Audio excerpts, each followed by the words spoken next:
Good evening. I am Tiffany, and this is my co host Autumn, and we are here with Drinks and Discussions True Crime.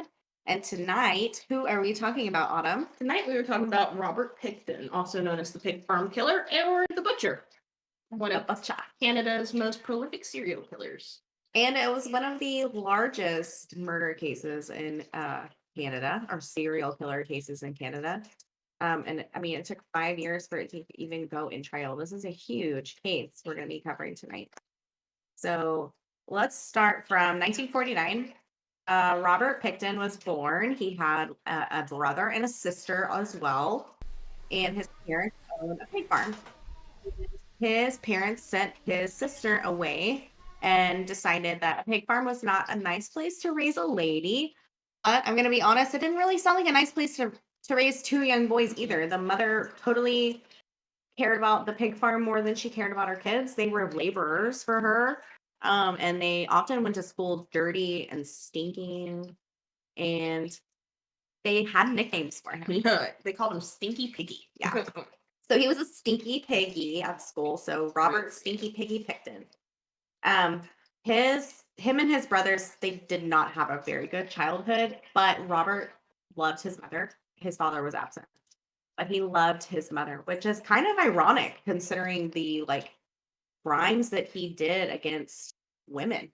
But before we get into that, Autumn, what are you drinking tonight?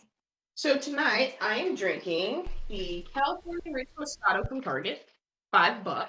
It's amazing. Hey. And I'm sorry, anything for $5, I'm not going to complain. Until you get a headache.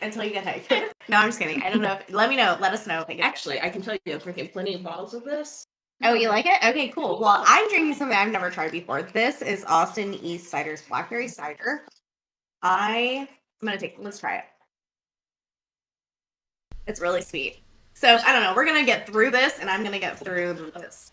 But yeah, this is a large trial. Took a long time for them to even catch him.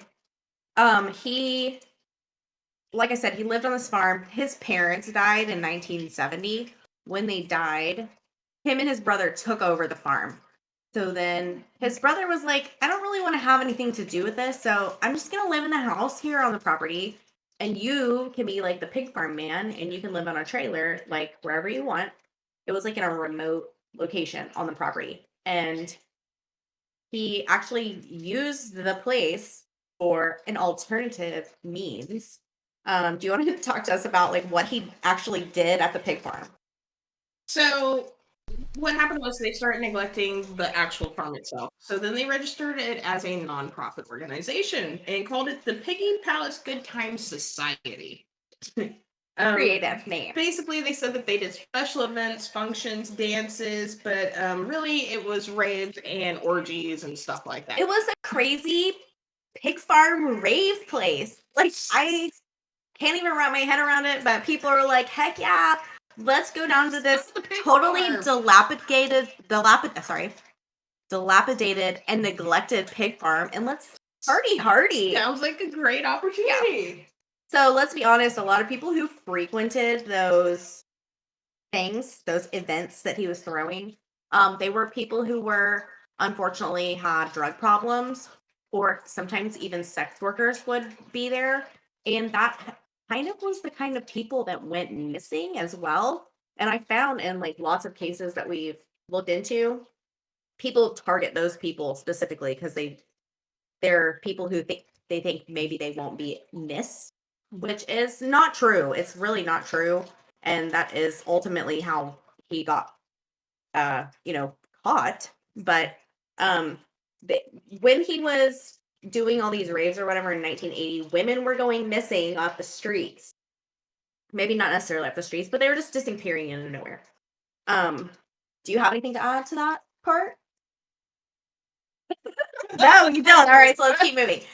So like the women who were going missing off the streets, they were people who went to these raves, and the first woman that he actually assaulted, well, maybe not the first person he assaulted, but the first person that we know of that he assaulted was a woman who, gosh, do you remember her name? I'm trying to look. Wendy Lynn Eistetter. So Wendy she was handcuffed by Robert.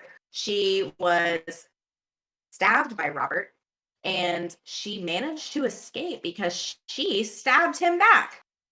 Mhm. Um, they ended up taking them to the same hospital. Wendy was still It in was actually handcuffs. different. Oh, it was. How did they end up in the same hospital? They weren't. They were in different hospitals. So how did Wendy get the handcuffs off? Literally, the police at his hospital got the handcuffs from them, took it over to the other hospital, and magically they worked.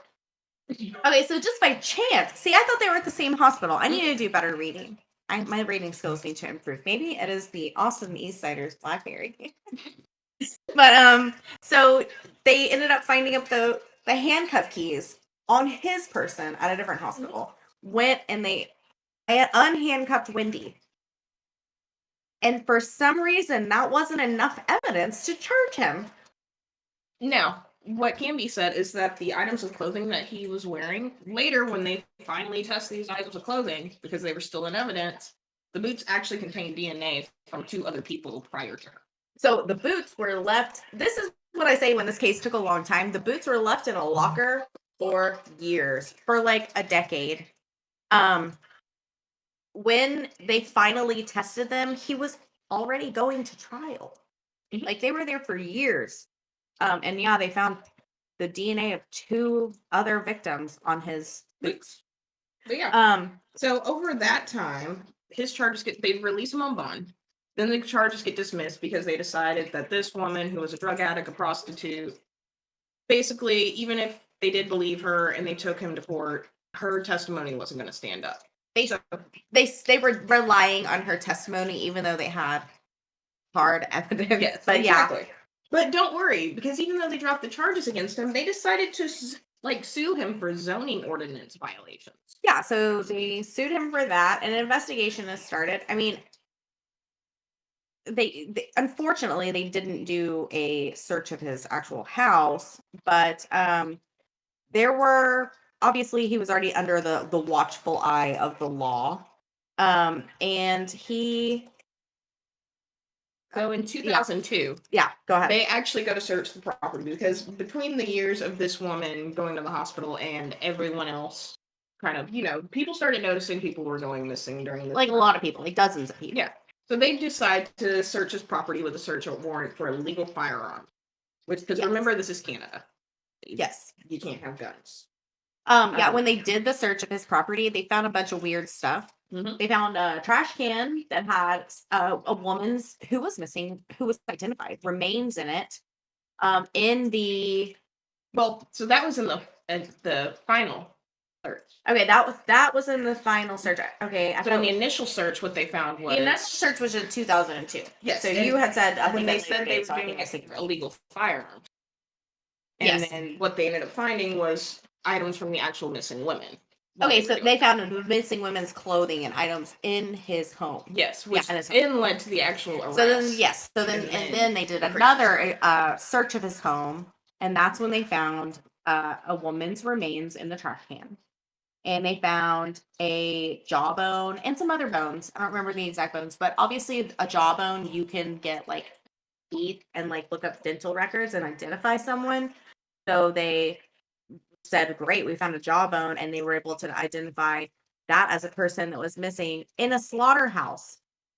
Which ironic because there was another woman who said, "I have seen something going on in the slaughterhouse." So when witnesses started coming forward during the actual trial, this woman was like, "Oh yeah, by the way, I actually saw him skinning someone in the barn, but I didn't say anything because I was scared."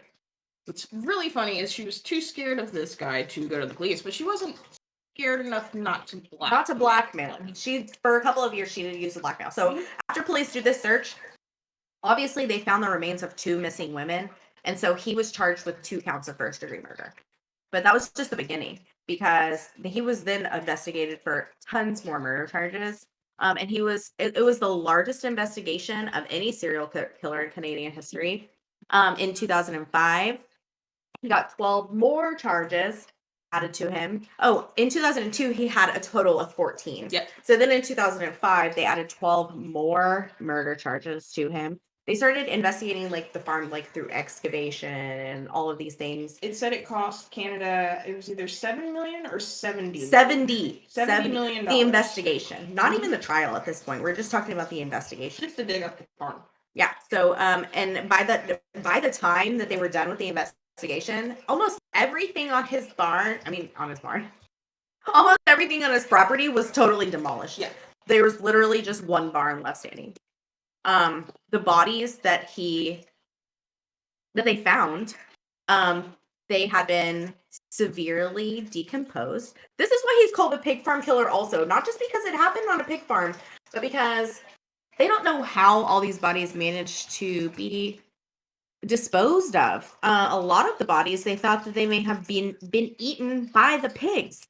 And there was also I want to say a rumor going around that he also mixed the human flesh in with the pig meat And with pork, yeah. and sold it to people. So that obviously is a rumor, but that's not the first time I've heard that that has happened. And it wouldn't surprise me because a lot of the rumors that you hear about, like Robert Pickton, like at the time, they were true. And it took them, let's see, from he started murdering in 1980, and they didn't do the first investigation until 1998. Mhm. So he's been killing women for that long. It wouldn't surprise me just thinking of all the things that he did. He had done, like, he had skinned women, he had slaughtered women, it was rumored that he also told someone who was the undercover cop in the jail that he told That it him was that up he had 49 skinned them.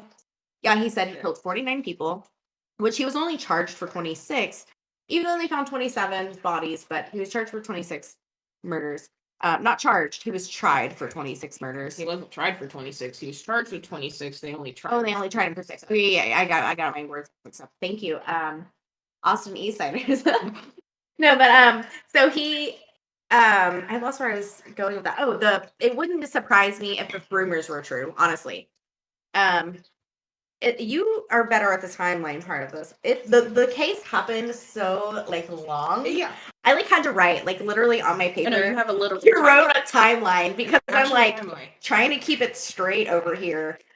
So eventually his trial finally begins in 2006, Mhm. and they decide only to try him for 6 murders and for first degree murder for 6 Because they murders. thought that doing a trial for all, because initially there was supposed to be 6, and then they were going to do the second one for 20. Yeah. Because they thought doing a trial for all of these murders was not fair to the jury, and that it would be too long, be too tiresome, and whatever. So we're just going to charge them for 6.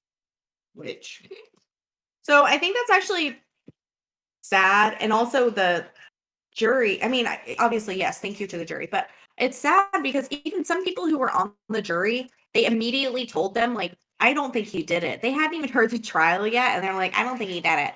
So it's almost like he was like set, like good to go from the beginning. And in Canada at the time, like the charge for murder was like, I live here in Texas, and you would be put to death for murder. In Canada, they're like, you get life in prison, chance of parole at 25 years. So this guy was killing for that long. yeah, I mean, that's nothing to him. He's been killing for 25 years. You're going to say maybe in 25 years you might be on parole. well, maybe you're a retained person. Maybe you found Jesus. I don't know. They often do in prison. I mean, whatever you can cling to make you not be a pig farm killer, whatever. Crazy thing is, they never ended up trying him for the other 20 murders because they legit said that, well, he's already gotten the max sentence he could already get. They were granted a stay. Yeah. That's what it's called. Uh-huh. Because they said, well, he's already serving the max sentence, so we're not going to charge him for the other people. So there were 6 people he was charged for. December 2007, he was convicted of second-degree murder, not first-degree murder, second-degree murder. Because they said, well, we can't say that he was the direct cause of the death of the people. Some of the people were addicted to drugs, or they may have overdosed at a rave or whatever.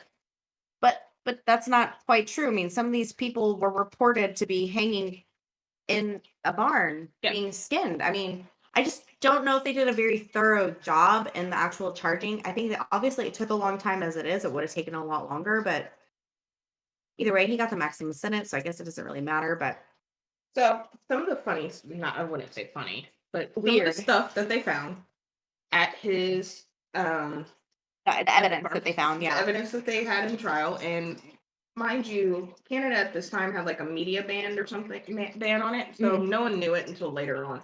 They actually found a 22 caliber revolver with a dildo attached over the barrel. Why?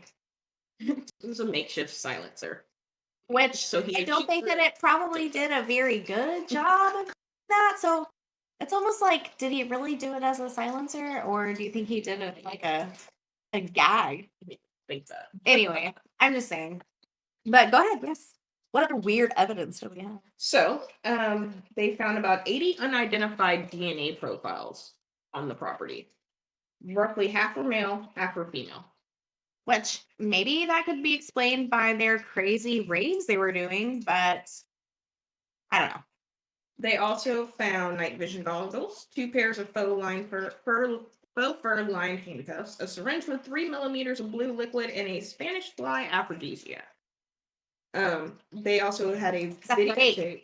What? I said he's a freak. They also had a videotape of Pickton's friend Scott Chubb saying Pickton had told him a good way to kill a female heroin addict was to inject her with windshield wiper fluid. Yeah, so he had no respect for people who had drug issues. I mean, it's a disease that people suffer from, and obviously I think that those people are just as important to society and they're not disposable or whatever. And but he it seemed like to me that he thought that because that was kind of the people that he was targeting. Well, so there was a second tape. This time it was him talking to a different guy where he mentioned he was killing sex workers by handcuffing and strangling them, then bleeding and Was gutting them before feeding them to pigs. was that the undercover cop that he was talking to in his prison cell? No, this was a guy named Andrew Bellwood. Ew. Okay, because they also put a undercover cop in his cell with him in prison, which is super risky. But anyway, and they I guess he said that he killed 49 women Yeah. to him. So I mean, He said he wanted to make it an even 50 before he would stop, but he got sloppy and got caught. Is literally what he told this officer. how disturbing. He said he was wanting an even An 50. even 50.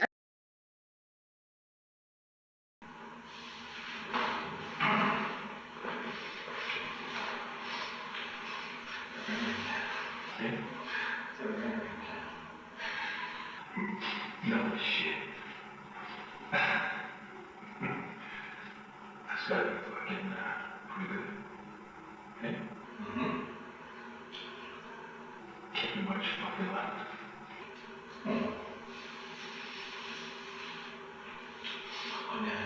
Can't stop it. Can just stop it. Really? Keep coming. Oh, fuck. It is funny. See?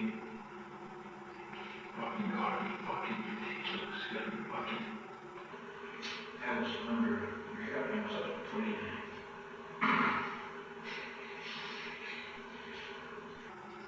That's fucking pretty good there. That's fucking pretty good. I think you're doing something right. Oh my God, it's fucking worth it. You know? I can, make things disappear. I was gonna do one more. Maybe even 50. That's what I was slapping people for. Yeah. I'm gonna do one more. Make a big battle. Make the big 5 cent. Fuck. That's fuck. Fucking 5-0. Fucking half 100. Yeah.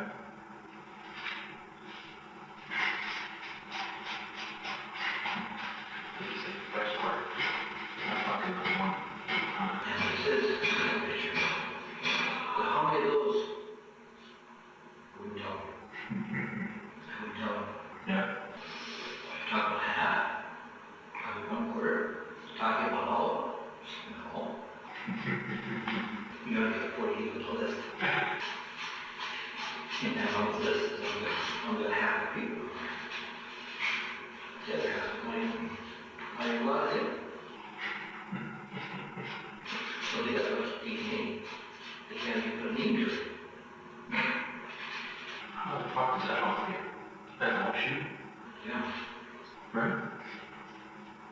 good on you.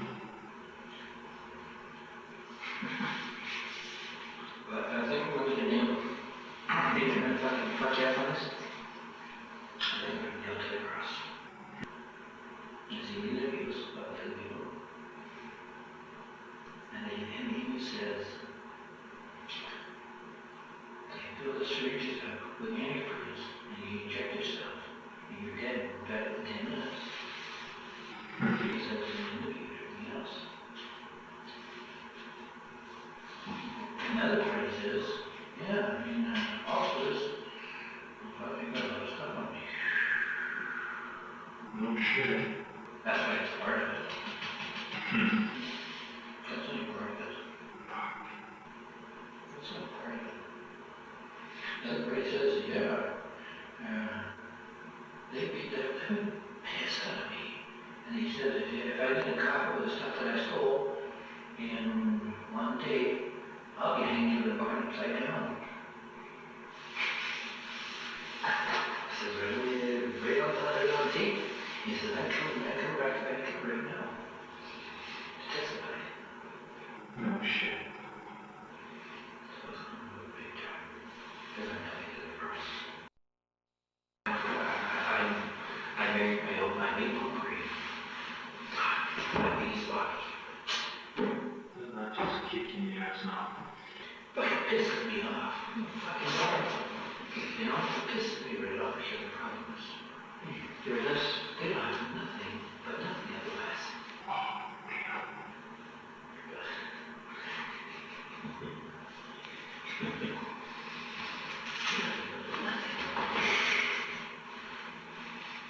I won't fucking piss you off now.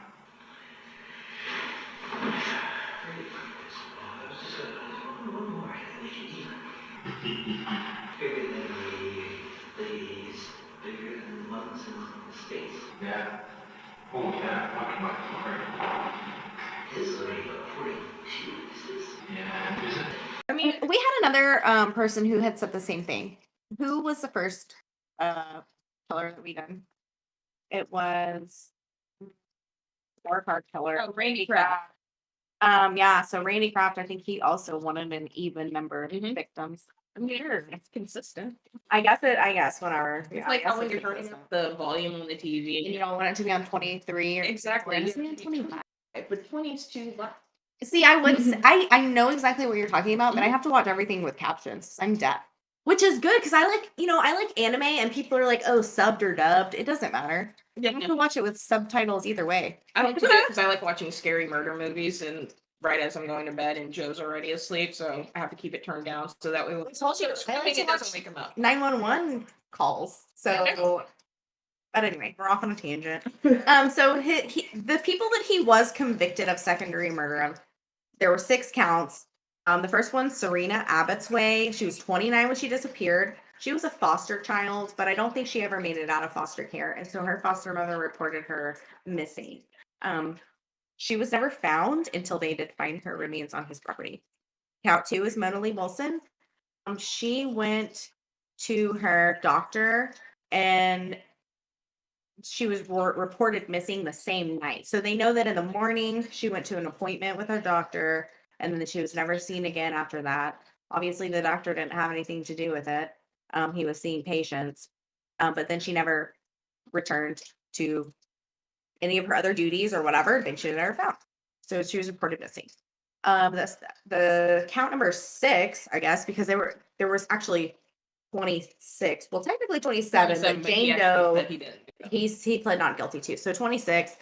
Number 6, which is really number 3 that he was tried for, Andrea Joesbury, age 22. She was last seen in June, and she was reported missing on June 8th. I didn't really see a lot of details about her. Sometimes you don't. Sometimes on victims you don't even see pictures. It's kind of sad, because there'll be 1,000 pictures of Robert Pickton and none of Andrea Joesbury. But I think we do have one. I think we'll show it on here. But next one, Brenda Ann Wolf. She was 32. She was seen in February. She wasn't reported missing until April. So obviously, she maybe didn't have a lot of close people that she was with all the time. Maybe she worked a lot, or maybe she traveled often and they didn't think anything of it. I don't know. Anyway, Brenda went missing in February. She wasn't reported missing until April. And then the last one, count 16, Barney Lee Frey. She was reported missing in December, but she was last seen in August. Oh, I said that's the last one. There's one more. Yeah, there was And then there's Georgia Papin, last seen in January, reported missing in March. So as you can see, a lot of these people, like, I'm just going to be honest. If I went missing today, like, everybody would be like, Yeah. oh, what the hell? And I'd be reported missing tomorrow. Some of these people weren't reported missing for months. So it's for this or that. But either way, he targeted specific people that he thought would not be, missed, I guess. He also stood accused of first degree murder for the other 20 women. But like Autumn said, those were stayed, so he wasn't charged for them. The 6 women that he was charged for, their remains were found on his house. And like I said, he was charged life in prison. He was sentenced life in prison, 25 years to parole. And then he had the audacity to appeal it. Mhm. And it was denied. His appeal was denied. But he had the audacity to write an appeal and say, I didn't do that. That's a bit. Yeah. It was the pig. The pigs did it. But either way, I don't want to say anything bad about the pigs because, I love little piggies, little stinky piggies. And I'm not sure that they actually ate the bodies. Yeah, I think that they did. So They probably did, but So we're gonna put a picture up. They were And neglected. it's not the cute little oink oink piggies that you're thinking of. These things look nasty. Who are you to say that? I wouldn't think that they were cute. These are not cute. Pigs on a pig Whatever. farm, there's a reason why they get turned into bacon. But they were also, I guess you're right. They were neglected pigs. These were not pigs that were taken care of. They were quite well fed. They were well fed, but I'm just saying they were neglected because you had mentioned that they neglected the farm. They were given a nonprofit approval to be that organization when they were doing all the raves and stuff. That was totally like taken away. And the police, I totally forgot about this part. And the police told them that they can no longer do that. Like you cannot have raves here anymore. If anybody shows up on your property for a rave, we're gonna arrest them. Yep. And he was still doing it. But anyway, it doesn't matter. So you can brutally stab a woman, and that's fine. But you have a party? It's fine because her testimony wasn't near reliable. I don't really think they needed the testimony. Honestly, you had a weapon, and the lady was handcuffed, and the key was in his pocket. Yeah. What else do you need? But so that's it for Robert Pickton. He killed a lot of people, and we don't really know what happened to him, and we don't even know how many people he killed. It's not a happy ending for the story. He was sentenced in. Oh, let me go back to my timeline. When was he sentenced? So he was sentenced in 2007. Mm-hmm. So he can be released in 5 years? I'm not good with math. Okay, people. 5 years. What is 2007 plus 25? 2032. Plus 7 plus 25 is 2032. Yeah. 32. He can apply to go on parole. That doesn't mean it's going to be approved, but he's going to apply to do that. So hopefully it will be denied forever and he will rot in prison like the stinky piggy that he is. But on a side note, this is super popular right now. Dahmer, the series on Netflix. Mhm. I know we had talked about doing a possible review on it. Because like I said, it's super popular. Who hasn't seen it? Even people who haven't seen it, I'm like, you should watch it. Because It's actually really. I think it was pretty good. There were some scenes that were almost exactly during the trial that were exactly taken from real life. I was really impressed. But then there what did were you also think about it? details that were made up to make the movie better. Like Tony, totally made up. Yeah. I'm not saying Tony was made up. He wasn't. And I'm not saying that they didn't know each other before the actual murder happened. But what I'm saying is they did not have a love interest like that. The next door neighbor that called the cops when It was actually one of the victims She ran was outside. multiple neighbors, I think, No. merged into The one. one that actually called the police that night when one of his victims came running out of the street bloody and everything, she didn't actually even live in that apartment. She was the niece of the lady who the actress portrayed. No. They lived like across the street in a completely different building. Yeah, no, I know. Yeah. She did not live there, but she was Yeah. related to She the was. lady who lived there. And actually, his neighbor in the show was like the character was a combination of like three Yeah. different people merged into one. But that lady did exist, the one who called Yeah. She repeatedly. just lived next door and did not. She didn't smell bodies that became. That was definitely a dramatization. But I liked the show as somebody who's familiar with the Dahmer case. I think that it was good for me because I actually didn't expect some of the stuff. Same. It was definitely for entertainment. I didn't expect like the whole Tony issue, but that episode was heart-wrenching, and I think they did a really good job on it with just the almost unbearable silence. They really did. What did you? I mean, how did that episode make you feel? Because to me, that one stood out. Tony, as much as I know, it wasn't real. None of it was true. And actually, not to interrupt you, because I always interrupt you and I always talk too much, but I noticed that when the police interviewed Tony's mom in the show, that she was like, I don't know who his friend's name was. She actually literally told them Yeah. it was Jeffrey. But anyway, Ooh. no, It's okay. It didn't break. It didn't break. My- I wanted to say. my pepper pig almost poured it over the homies. Please don't pour my $5 wine out for the homies. No, Yeah, okay. no, I really liked it. It made it almost seem like Dahmer had a chance to be Humanization. human, but we know that's a lie. But it made for a good change in the series, like a good midway episode. Like It was good. Just kidding. No, he hasn't. Yeah, because I'm gonna be honest, Tony, love you, Tony, but he was murdered just like all of the other victims, where he was drugged and then he was strangled. He wasn't killed with a hammer. Yeah. And he did not. I almost think it's disrespectful in a way to say that he had a love interest with Jeffrey Dahmer. They may have known each other for up to 2 weeks before the actual murder, but for photography reasons, because Tony was a model. He was a very good-looking man. He was a legitimately trying to be in the modeling industry. And here's this man saying, I want to take some nude photos of you. And Tony's like, I'll take any opportunity that I can get. $100, yeah, I'll take it. And he did the same thing as the other victims and was lured to his home. It wasn't like, They a weren't loving relationship. Yeah, they weren't right? best buds. They weren't going on dates. It was nothing like that. But when the police asked his mama, oh, do you know what friend he could be out with? She was like, oh, you know what? He has this man named Jeffrey making a portfolio for him.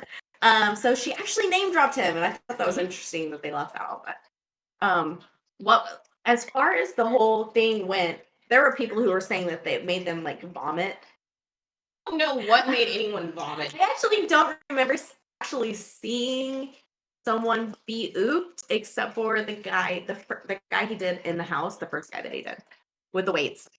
Yeah, but that wasn't like disgusting or I anything. know, and that's why I was like, I don't know. know. I don't think. Obviously, sorry. I'm desensitized, but it didn't make me sick to my stomach. It didn't make me vomit. It worse. Even if you're sensitive, there was almost nothing. My mom is sensitive, and I told her it wasn't. Of CSI. That's what I said. I told her it wasn't. Yeah, I think an episode of CSI is probably more. I don't think it wasn't. What scene to you? What was the most like? There was one scene that happened that I cried, but what was one scene for you that like made you like, oh my god, I'm emotionally on edge? What do you mean? Like, what was a scene for you that sticks with you from that show? You gotta warn me of these questions. Oh my! I'll tell you mine.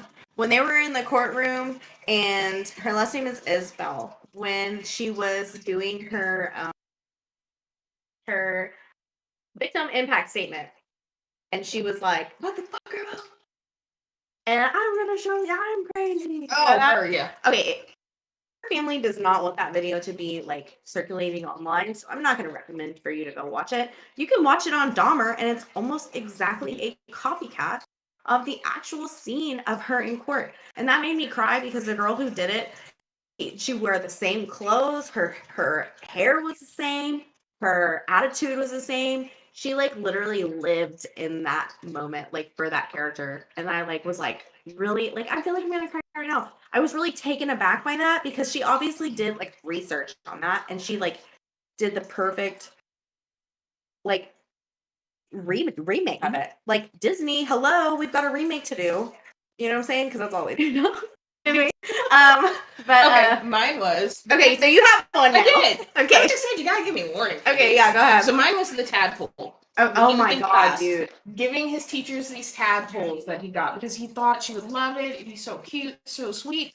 And this bitch turns around and gives them to the bully, who's like, "Bro, that's weird. Why do you give me those?" She's like, "I don't know. You want them?" Like, If I was his teacher, girl, you know I love reptiles, Well, amphibians. I was just thinking, oh my god, I would have never done that, dude. I couldn't believe she did that. we won't tell you more because, like, And we don't want to do any like, spoilers, but spoilers. But when I actually, I'm gonna go back to the victim impact statements again. I noticed that all of the victim impact statements, they had to like a complete copy of. They were. I wouldn't say they were wearing the same clothes, but like if they were wearing a sweater in the actual real victim impact Yeah. statement, they were wearing a sweater in the show. They were wearing a necklace. They had a dairy curl or whatever. they They try to have make it the as same. close as possible. That was not a what's it called, like a reenactment for like entertainment. Yeah. It was like a real reenactment of that, of what happened. And I thought, oh my god, I like that they also played the 911 call to almost say like, we're not kidding, this actually happened. happened. Like, here's the actual 911 Yeah. call. So just keep in mind that it's obviously a dramatization. That's the word I was trying to think of. It's obviously a dramatization. Some of the stuff didn't really happen, but I do think it's worth a watch just because Jeffrey Dahmer is so such a weird type of killer, I guess, because he, like, when you hear him talk, he's just so like chill and monotone or whatever. It's hard almost to believe that that person would get to the point of like utter violent chaos that he did, but yeah, he did. No, I always think that people that are that calm, cool, and like just chill are definitely serial killers inside. You are really, really calm and cool and chill. Just kidding. No, just kidding. Autumn's not chill. She is cool though. calm. You're calm sometimes. Of all of us, you're like I'm probably the calm funnest. Yeah, Just, yeah, I just saying something about our. And actually, you do have more chill probably than us too. I mean, who am I kidding? But anyway, who should we talk about next week? We haven't even discussed who we're going to talk about next week. No. And I'm going to be honest, I didn't do very good. You did way better than me on the Robert Pickton thing tonight because I've had so much going on this week. I literally, the stress fell off right before I did this. Like this, I've been looking forward to this. So I don't know who we're going to talk about next week, but.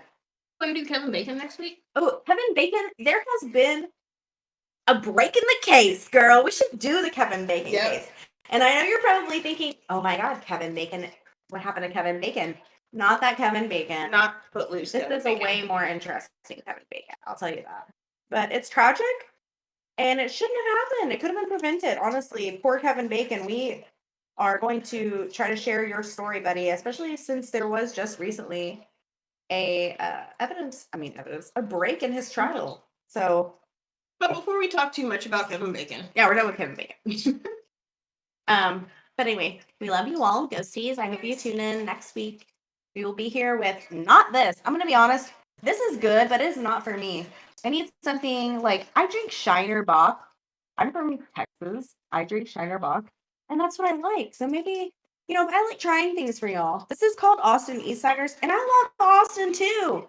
And I thought I would like it. But, I guess I'm just not weird enough for Austin. you know what? But you might be. start like giving us suggestions on what to drink. You would give us a suggestion. I'm running out of ideas. And anything that's not E&J, that's pretty much an E&J brandy. That's the only thing I want to drink. Pretty much, And yeah. Fireball. I want to do Goldschlager. I won't drink Fireball. Here's our laundry list of things we won't drink. I'm Okay? old. It gives me heartburn. Garcon! No Fireball. This isn't whatever year I was 20 in. I can't drink that stuff like that anymore. Well, this does like a really cool lid. It does. Because, like, the things can pop out of it. And then they can just pop back in when you're like, oh, actually, I don't like that. But anyway, that is it for Drinks and Discussions True Crime. We love you so much. Please tune in next week for Kevin Bacon. I've actually been following this case, and it's something recent. I think we do better with recent things, honestly. We definitely do. Because we stuff. And there's more evidence. And there's stuff more to evidence. like actually read and research. Yeah. Old stuff where they're like, oh, those files burned up 50 years ago. We didn't actually look at the stuff for 7 years. But anyway, so we're gonna talk about Kevin Bacon next week. Please tune in and give us a like and a follow and subscribe. So thank you. Good Thanks, night. guys. Bye. Like saying that.